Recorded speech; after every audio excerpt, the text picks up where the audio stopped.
ऐसी पाकिस्तानी फौज ने 4 थप्पड़ मारे, डब्बू जी पलट गए। डब्बू जी पलट गए। डब्बू जी का कलेजा ही चूहे वाला है, इसका दिल चूहे वाला है। Munnu darling was DG ISI, जिसने ऐसा बिल्कुल कील ठोक के बोला कि निकालो डीजी आईएसआई को। आईएसआई के डीजी को निकलवा दिया। भाई इमरान खान का तो बिल्कुल शो बन गई पाकिस्तान में। प्राइम मिनिस्टर जो बैठा है वो आपका बच्चा, रावलपिंडी का ही बच्चा है वो। जो राष्ट्रपति है जरदारी, वो रावलपिंडी का बच्चा है। जो आपका चीफ जस्टिस है वो रावलपिंडी का बच्चा। सारे तो रावलपिंडी के बच्चे हैं यार, कि हम उनको नहीं छोड़ेंगे। किसको नहीं छोड़ोगे?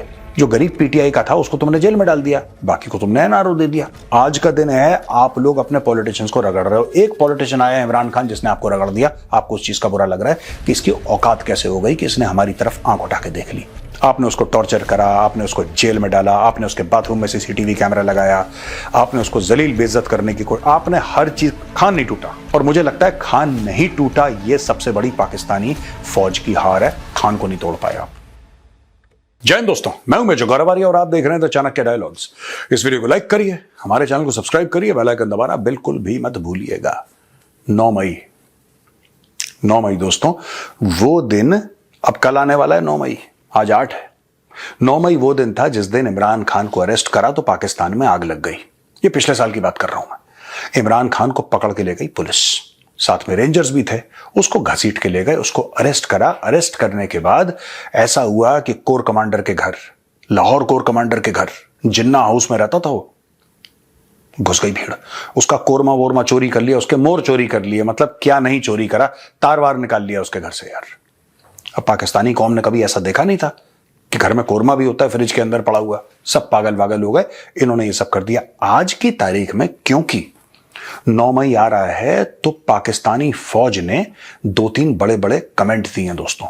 आज पाकिस्तानी फौज के उन कमेंट्स के ऊपर हम डिस्कस करेंगे और उनको डिलिबरेट करेंगे उनके ऊपर, और आपको मैं अपना एनालिसिस बताऊंगा। देखिए साहब, ऐसा है, ये देखिए, director general inter services public relations ISPR, जो इनका मेन प्रोपेगेंडा का इदारा है पाकिस्तान का, जिसको बनाया है और लेट 40s में बन चुका था, आई थिंक 48-49 में बन चुका था, तब से झूठ बोलता आ रहा है।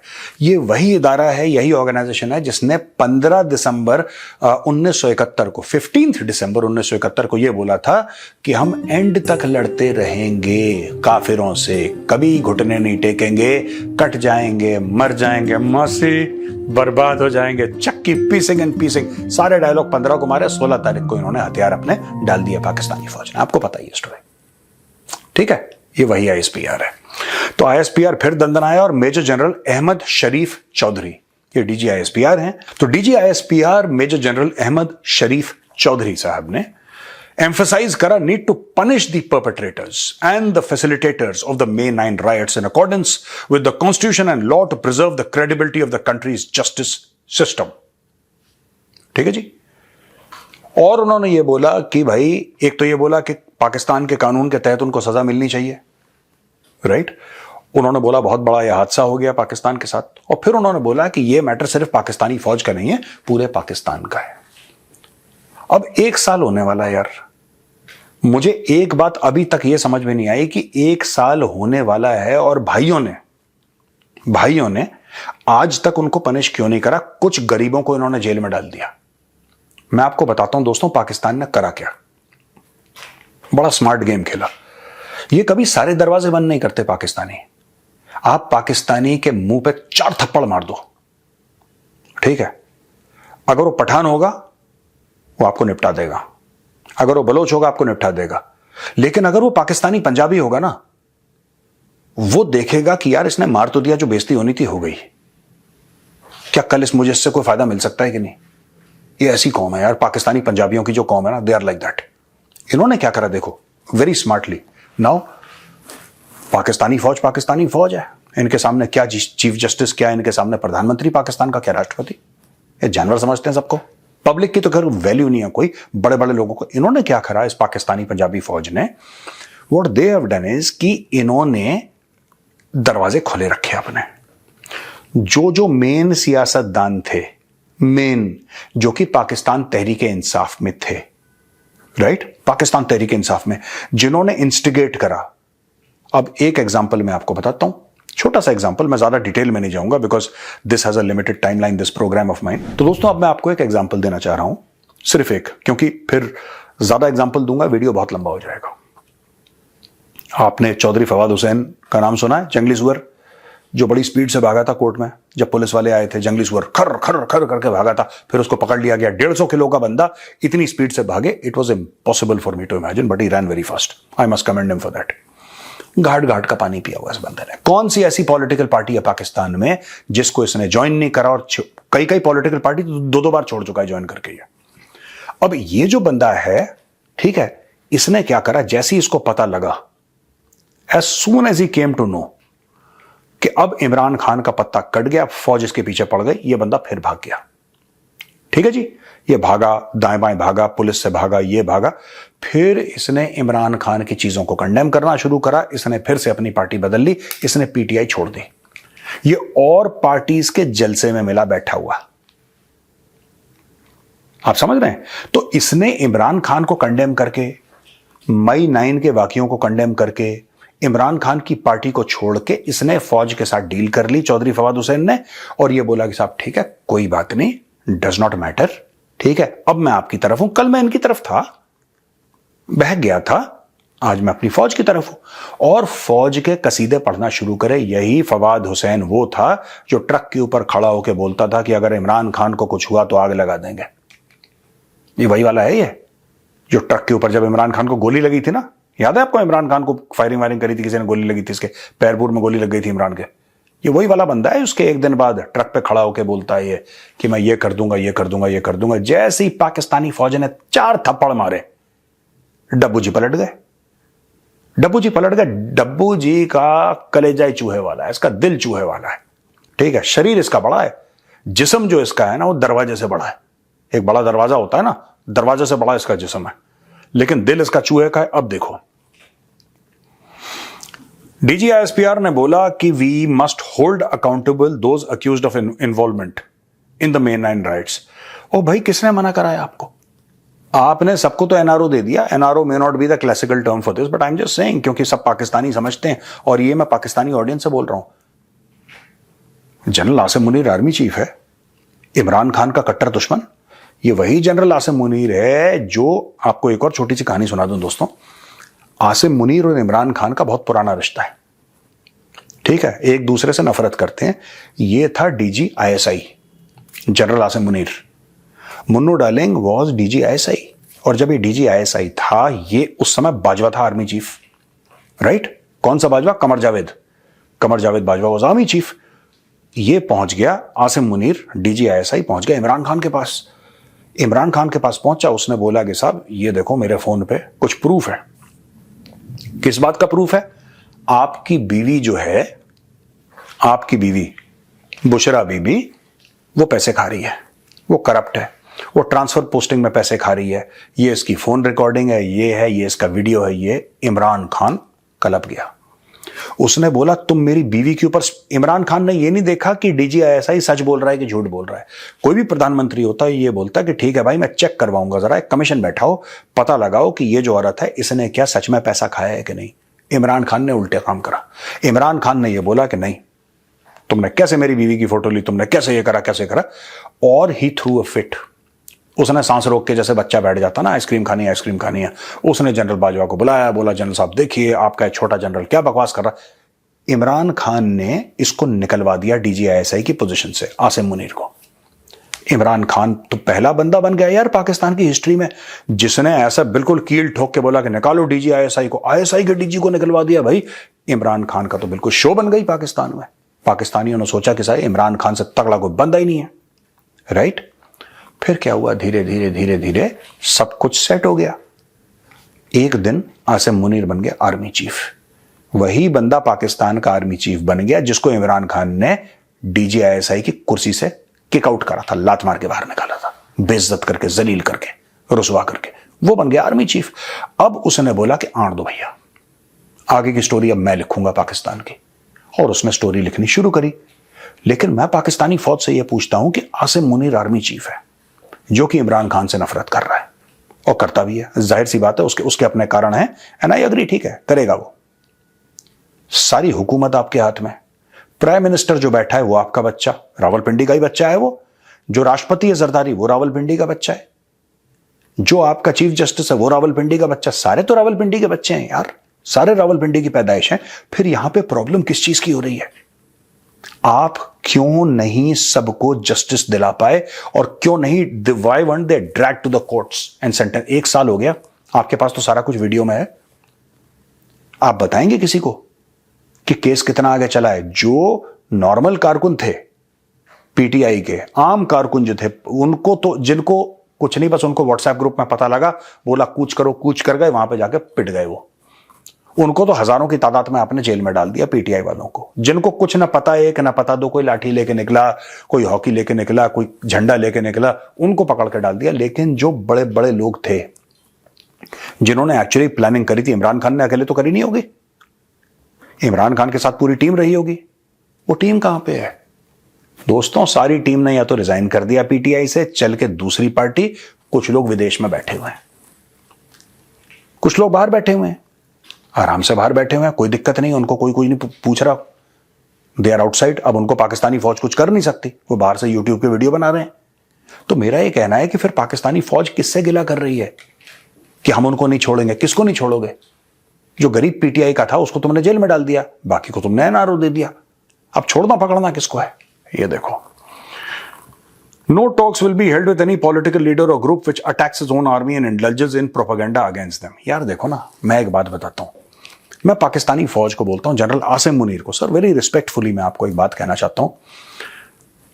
आप ये कहते हो कि पाकिस्तानी फौज को अटैक करा पॉलिटिकल पार्टी ने, आपकी बात सच है सर, आपकी बात सच है।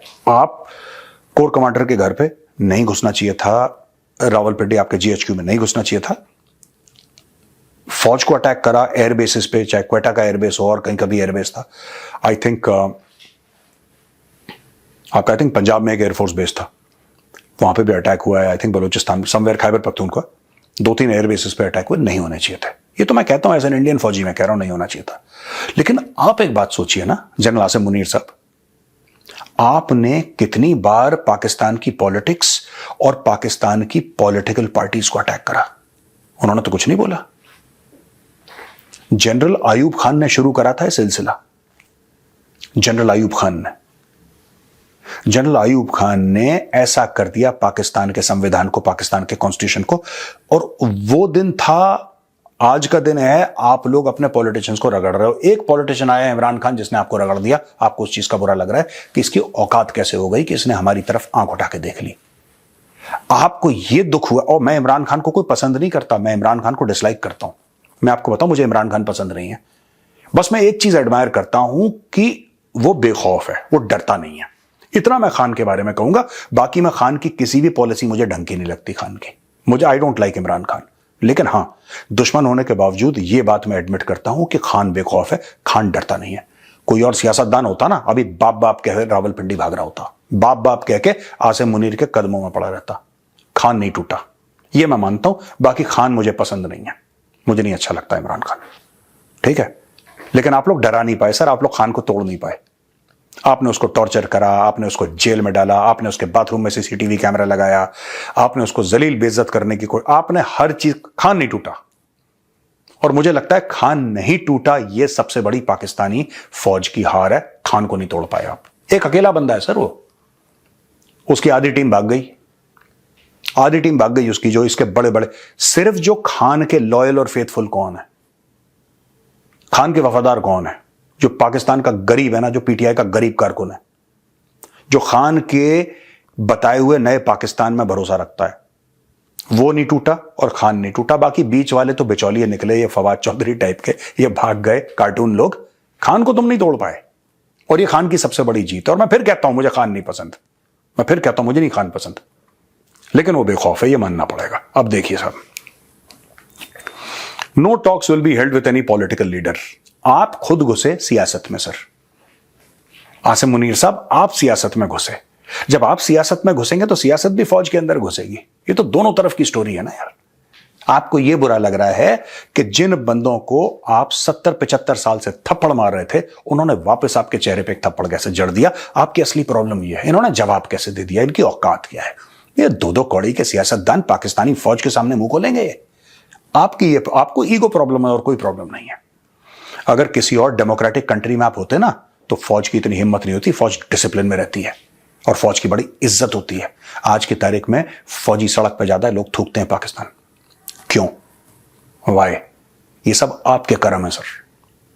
ये आपने जो कर्म कर रखे हैं ना, ये आपके कर्म है, जिसकी वजह से आज आम पाकिस्तानी को फौज पे आपकी हरकतें शुरू से ऐसी रही हैं, लेकिन इस बार जो आपने खान के साथ करा, और मैं बताता हूं खान का इंपॉर्टेंस क्या है, यह भी जानना बहुत जरूरी है, क्योंकि पाकिस्तानी खुद नहीं जानते इमरान खान का क्या इंपॉर्टेंस है।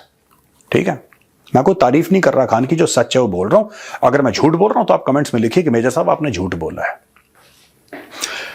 कई सालों के बाद, ये फैक्ट है, कई सालों के बाद, कई दशक, कई दिहाइयों के बाद पाकिस्तानियों को, इनफैक्ट जिन्ना के बाद, पाकिस्तानियों को किसी सियासतदान से उम्मीद जागी कि हां ये हमें ठीक रास्ते पे ले जाएगा।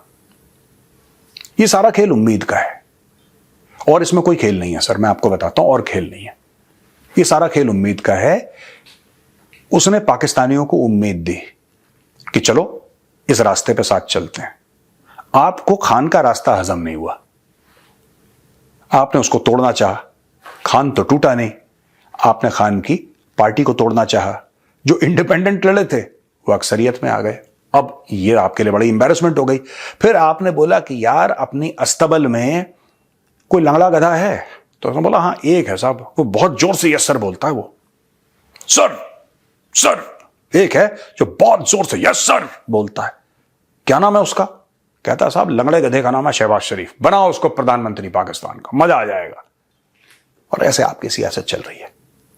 ठीक है, जिस बंदे को पाकिस्तानी जिससे मोहब्बत करते थे वो जेल में, फिर आप यहां पे लंबे लंबे ISPR के लेक्चर दिलवा रहे हो लोगों को कि साहब ये हो जाएगा और ऐसा हो जाएगा और वैसा हो जाएगा। ये देखो, talks are for political parties, not institutions. The only way forward is for anarchists to apologize sincerely, abandon the politics of hate and indulge in constructive politics. Sir एक बात तो बताओ यार, आप हट जाओ ना पीछे, आपका काम ही नहीं है। मैं फिर कहना चाहता हूं, आपको बड़ा अजीब सा लगेगा, आपसे मेरी मुराद यहां पे पाकिस्तानी आर्मी, आपका काम ही नहीं है। पाकिस्तानी फौज का सिर्फ एक काम है और वो है सरहदों की निगरानी करना। इसके अलावा पाकिस्तानी फौज का कोई दूसरा काम नहीं है, कोई दूसरा काम नहीं है। ना आपका काम है DHA की सोसाइटीज खींचना, ना आपका काम है कॉर्नर प्लॉट काटना, ना आपका काम है फौजी फाउंडेशन में बच्चों के पैम्पर बनाना और कॉर्नफ्लेक्स बनाना। यह आपका काम नहीं है। मैं जब भी बोलता हूं ना, जब भी लोग कंपेयर करते हैं इंडियन आर्मी और पाकिस्तानी आर्मी, तो कई इंडियंस कहते हैं अच्छा उनके पास कितने टैंक हैं, हमारे पास कितने टैंक हैं, उनके पास कितने सोल्जर हैं, हमारे आर्टिलरी गन्स। वो है ही नहीं मामला। It is not a question of artillery guns, it is not a question. क्योंकि ये सब जो चीजें आप कह रहे हैं ना, ये सामान, हथियार, ये तो इकोनॉमी का खेल है बॉस। ये तो जिसकी बड़ी इकोनॉमी होगी, आज इंडिया को पता है 2000 टैंक चाहिए, चेक काटा ले लिया। आप लोग नहीं कर सकते, वो बात ठीक है, वो मैं समझता हूं, हर एक देश की अपनी इकोनॉमी होती है। लेकिन हर एक फौज जो जंग जीतती है ना, हर एक फौज, चाहे वो इंडियन आर्मी हो, चाहे पाकिस्तानी आर्मी हो, चाहे अमेरिकन आर्मी हो, वो जीतती है जंग मर्यादा की, वो जीतती है जंग इखलाक की। और इखलाक की जंग पाकिस्तानी फौज बहुत पहले हार गई थी। यह सबसे बड़ा कारण है, यह सबसे बड़ी वजह है कि आप कभी इंडियन आर्मी से नहीं जीत सकते, क्योंकि आपके जर्नल चोर हैं। मैं ये कहना चाहता था, आप समझिएगा जरा, जो इखलाक की जंग है ना, मोरालिटी की, फौज मोरालिटी से लड़ती है। दोस्तों, मैंने आपको जनरल बिपिन रावत का घर दिखाया था, मैं फिर से ले जाऊंगा आपको, शायद अगर मुझे मौका मिलता है तो, किसी और भारतीय जनरल का घर दिखाने के लिए। 4 स्टार जनरल, फॉर्मर चीफ, हो सकता है नेवी के हो, एडमिरल, हो सकता है एयर चीफ मार्शल हो, कोई भी हो, मैं उनका घर एक बार आपको जरूर दिखाऊंगा। फिर आपको पता लगेगा कि जो भारत और पाकिस्तान की जंग है, ये टैंकों और तोपों, हथियारों, फौजियों से बाद में लड़ी जाती है। ये पहले लड़ी जाती है ईमानदारी और इखलाक से। और वो जंग 14 अगस्त 1947 को पाकिस्तानी फौज हार चुकी थी। चलते हैं सवाल और जवाब पर। तो दोस्तों, पहला सवाल है पीयूष शर्मा जी का। Hanuman ji protect on you and your family, stay healthy Gaurav sir. Thank you very much, बहुत बहुत धन्यवाद आपका पीयूष जी, और हनुमान जी आपको और आपके परिवार को भी सुरक्षित रखें। सर, क्या हमें अल जजीरा को बैन कर देना चाहिए ये भारत के खिलाफ प्रोपेगेंडा कर रहे हैं और majority of our digital media is funded by China government and doing information warfare. Your thoughts? देखिए पीयूष शर्मा जी, जहां तक अल जजीरा की बात है, मैं तो बहुत पहले से कह रहा हूं, मैं एक बार इनके प्रोग्राम में गया था बहुत पहले, तब मुझे आइडिया नहीं था, कई साल पहले गया था। जब मुझे पता लगा तब से मैंने इनका प्रोग्राम खुद ही बॉयकॉट कर दिया, हटो यहां से, अब बैन कर दिया। फिर उन्होंने बुलाया एक दो बार, I said no, I will not go to your platform, ये मैंने इनको मना कर दिया। अल जजीरा को क्या बैन कर देना चाहिए? बिल्कुल बैन कर देना चाहिए। पता नहीं किस चीज का शर्म है, किस चीज की डर है, क्या है पता नहीं, लोग क्या बोल, लोगों को बोलने से क्या है। जहां तक ये कहते हैं कि डिजिटल मीडिया ज्यादातर सोल्ड है, मुझे नहीं पता कि ज्यादातर सोल्ड है कि नहीं है, लेकिन काफी कुछ सोल्ड है, ये आपकी बात सही है, काफी कुछ। अभी पता लगा कि भारत के ही यूट्यूबर्स पैसा लेके चाइना जा रहे थे और चाइना के लिए अच्छे अच्छे वीडियो बना रहे थे, ये बात भी सामने आई। न्यूज क्लिक की स्टोरी हम कवर कर चुके हैं, जब आपको पता कि न्यूज क्लिक ने क्या क्या करा था, वो पुरकायस्ता तो था, आदमी पुरकायस्ता और नेवल रॉय सिंघम और ये सब, अमित चक्रवर्ती, इन सब लोगों ने मिलकर क्या करा, ये सब भी स्टोरी आपको पता है। तो हाँ, ये सब लोग करते हैं, चाइना पैसे डालता है, कभी चाइना पाकिस्तान के थ्रू पैसे देता है, कभी डायरेक्टली पैसे देता है, और ये लोग चाइना के सामने जी हजूरी करते हैं। लेकिन Al Jazeera is very dangerous, it needs to be banned definitely. अगला सवाल है रुतुल जी का। Har Har Mahadev, Har Har Mahadev Rutul ji. First of all, I loved your Rajinikanth glass style on Arnab's debate. In future would love the way you do mimicry of people. ठीक है, thank you, बहुत बहुत धन्यवाद आपका, थैंक यू। वो मैं बीच में ऐसे ही करता रहता हूं हंसी मजाक के लिए। क्या आपको ऐसा नहीं लगता है ये करंट सिनेरियो में इंडिया के पास 100 अरब का मिलिट्री बजट होना चाहिए विद डेडिकेटेड सैटेलाइट्स, नई technology, engine technology for jets and also some bombers. This is needed when country like Philippines and Japan are gearing up with the war for China. Love from Gujarat. Rutul ji नमस्कार, बहुत बहुत धन्यवाद आपका। और 100 billion कम है actually, क्योंकि already India का budget 80 billion touch कर रहा है, ठीक है ना। और हमारे बजट का एक बहुत बड़ा हिस्सा पेंशन्स और सैलरीज में जाता है, जो कि जाना चाहिए, वो उसमें कोई दिक्कत नहीं है, ना किसी को दिक्कत होनी चाहिए। मुझे लगता है कि भारत का जो डिफेंस बजट है, it should be at least 3.5% of our GDP. मैं ये नहीं बोलूंगा 100 बिलियन 200, मैं उधर जा ही नहीं रहा। मैं बोल रहा हूं at least 3.5% of our GDP should be India's defence budget, अगर हम सीरियसली ले रहे हैं इस थ्रेट को। I will talk as percentage of GDP. 3 to 3.5%, 3.5% हो जाए तो बल्ले बल्ले, फिर तो मजा ही आ जाएगा। ये सारे के सारे हथियार जो आप बोल रहे हैं ना, सब, और इकोसिस्टम क्रिएट हो जाएगा फिर।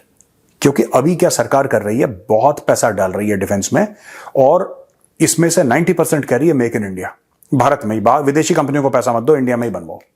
तो इंडिया में बन रहा है ये सब। This is what they are doing. Aditya Gupta ji कह रहे हैं कि in the latest findings based on the US intelligence community are to be believed, defence expenditure Beijing का है 700 अरब, ये 3 गुना है जो कि चाइना ने स्टेट करा है 229 billion. It means China's actually military budget nearly equals US defence. What is your opinion, how will it impact Indo Pacific region? Aditya Gupta ji, मुझे यह नहीं पता है कि ये 700 अरब डॉलर का बीजिंग का जो बजट आप बता रहे हैं, इसमें कितनी सच्चाई है। I don't think so. China afford नहीं कर सकता 700 बिलियन डॉलर। चाइना अफोर्ड नहीं कर सकता। चाइना बहुत डेट में डूबा हुआ है। और देखिए ना, ये सब डिफेंस पे खर्चा करना और फौज पे पैसा खर्च करना, ये तभी कोई देश कर पाता है जब उसकी इकोनॉमी बूम कर रही होगी। उनका रियल एस्टेट सेक्टर बैठ गया, उनके बैंक्स बैठ गए। मुझे नहीं लगता कि चाइना के लिए इतना आसान है। 700 अरब डॉलर चाइना खर्च करेगा, नो। ये पता नहीं किसने छोड़ दिया यूएस इंटेलिजेंस कम्युनिटी में। I don't believe this to be true. हां, चाइना का डिफेंस बजट बहुत ज्यादा है और हमें भी अपना डिफेंस बजट बढ़ाने की जरूरत है। इसलिए नहीं कि चाइना का ज्यादा है, इसलिए कि लेगेसी आइटम्स हमारे बड़े सारे खराब हैं, बहुत खराब है लेगेसी आइटम्स। अभी जो हम लोग डिफेंस में कर रहे हैं, इसमें बहुत करने की जरूरत है। मैं इस क्वेश्चन को पॉलिटिकल नहीं बनाना चाहूंगा, लेकिन सच तो यह है कि पिछली सरकारों ने डिफेंस के मामले में बहुत बेड़ा गर्क करा था। I am not making a political statement, I am telling you the truth. ये अब जाके मोदी जी ने चाबी लगाई है कि हर चीज लाइन पे आई है, लेकिन उनके चाबी लगाने से इतनी जल्दी ठीक नहीं हो जाएगा। अभी भी हमारे डिफेंस के सिनेरियो को ठीक करने के लिए 10-15 साल चाहिए इसी टेम्पो से, तब जाके वो लाइन पे आएगा, क्योंकि हम बहुत पहले छूट गए। अब हम कहते हैं ना कि हम 120 की रफ्तार से दौड़ रहे हैं। ओ भाई, आप खड़े किधर हो, ये तो देख लो आप कहां से दौड़ रहे हो। दौड़ना तुमने आप शुरू करा है, पहले तुम बैठे थे कुर्सी पे। बोफोर्स के बाद हमने बोफोर्स ली थी 30-35 साल पहले। बोफोर्स के बाद तो इन्होंने कोई तोप नहीं ली, खरीदी नहीं, नहीं खरीदी, जाओ बाढ़ में जाओ, नहीं खरीदते। क्योंकि स्कैंडल हो गया था, सब लोगों को लगा कि फिर बोलेंगे चोर चोर चोर चोर। कोई तोप नहीं खरीदी यहां पे। अब जाके आई है ये M777 और ये सारा का सारा जो अभी आप देख रहे हैं ना, ये पूरा जखीरा इकट्ठा कर दिया कि यहां से ये मिसाइल फायर हो रही है, इसकी टेस्टिंग हो रही है। ये अभी का खेल है पूरा, पहले तो कुछ था नहीं ऐसा। तो ऐसा हमें खेल करीब 10-15 साल चाहिए, तब जाके हम लोग कहीं स्टेबल हो पाएंगे। हम लोग अभी भी पीछे हैं। विभू आर्या ये कहते हैं राहुल गांधी का खोया दिमाग। यार आप लोग कहां से आईडी बनाते हो यार ये सब। इनका सवाल है कि I want to know what you think about some basic training given by CLAW global should be given. मैं नहीं जानता कि CLAW क्या है ये, ठीक है, इससे मैं परिचित नहीं हूं। CLAW एक क्लॉज है, centre for land warfare studies is a think tank. ये आर्मी चलाती है थिंक टैंक, डिफेंस मिनिस्ट्री का थिंक टैंक है। क्लॉज का नाम तो सुना है, क्लॉ ग्लोबल क्या है मुझे पता नहीं इसके बारे में। और दूसरा, in the manifesto of India alliance they said removal of nuclear weapons, so they are mad or what? Definitely mad. जो भी आदमी ये कहता है कि भारत के न्यूक्लियर हथियार, एटमी हथियारों को हटा देना चाहिए अमन के लिए, that man deserves to be in a lunatic asylum. वो आदमी पागल है या फिर वो गद्दार है। शैलेश रमानी जी कहते हैं कि यूट्यूब, ट्विटर, फेसबुक जैसे सारे सोशल मीडिया भारत के बारे में फैला रहे मिस इन्फॉर्मेशन और भारत के खिलाफ टेररिज्म फैलाने वालों को रोक नहीं पा रहे हैं। उनका रिपोर्ट सिस्टम नहीं है, उनके रिपोर्ट सिस्टम काम कर रहे हैं। मैंने कई सारे बॉट्स को रिपोर्ट करा है और कुछ तो महीनों तक, लेकिन अभी तक वो बॉट चालू हैं। वो कोई रास्ता नहीं, इसका रास्ता यही है कि government of India should take it up. इसमें और कोई रास्ता नहीं है शैलेश रमानी जी, और इसमें आप और हम कुछ कर भी नहीं सकते unless the government takes over and does things. ठीक है जी। तो दोस्तों ये था आज का द चाणक्य डायलॉग्स हिंदी। देखने के लिए बहुत बहुत धन्यवाद आपका। इस वीडियो को लाइक करिए, हमारे चैनल को सब्सक्राइब करिए, बेल आइकन दबाना बिल्कुल मत भूलिएगा। जय हिंद, वंदे मातरम, भारत माता की जय।